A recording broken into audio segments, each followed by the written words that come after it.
शुभ सकाळ मित्रांनो, आपल्या सुंदर अशा नाशिकमधील या छोट्याशा स्पंदन मिसळमध्ये तुमचं स्वागत आहे।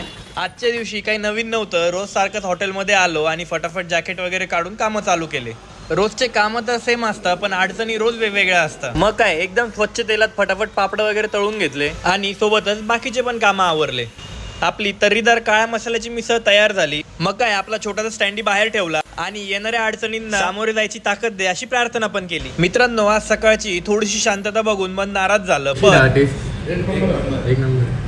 हे ऐकल्यानंतर हळूहळू कस्टमरची सुरुवात झाली। मित्रांनो, आपल्याकडे लहान मुलांना काही खेळण्यासाठी नाहीये, पण त्यांना खाता येईल अशी सुंदर मिसळ नक्कीच आहे। हॉटेलमध्ये कस्टमर थोडे कमीच होते, म्हणून जरा बाहेर निघालो आणि बाहेरच्या एका मिसळीचा जरा अंदाजा घेतला। स्पंदनच्या मिसळपेक्षा अर्धीच क्वांटिटी या प्लेटमध्ये होती। त्यानंतर MG रोडला आपले मित्र आहे आशा लस्सीवाले, त्यांच्याशी जाऊन थोड्याशा बिझनेस रिलेटेड गप्पा मारल्या। त्यानंतरच्या थोड्या अजून शिल्लक टाइम मध्ये आपण जेल रोडला गेलो। तिथे आपला भाऊ दीपक याने सुंदर असा रो हाऊसचा प्रोजेक्ट चालू केलाय, त्याला भेट देऊन पटकन आपल्या हॉटेलवरती निघालो। वेळ बराच झाला होता, त्यामुळे स्टाफने क्लिनिंगचं काम सुरू केलं होतं। त्यांना फटाफट हातभार लावला। कस्टमर्स तर झाले, पण 2-3 जणांना पुरेल एवढा रस्सा उरला।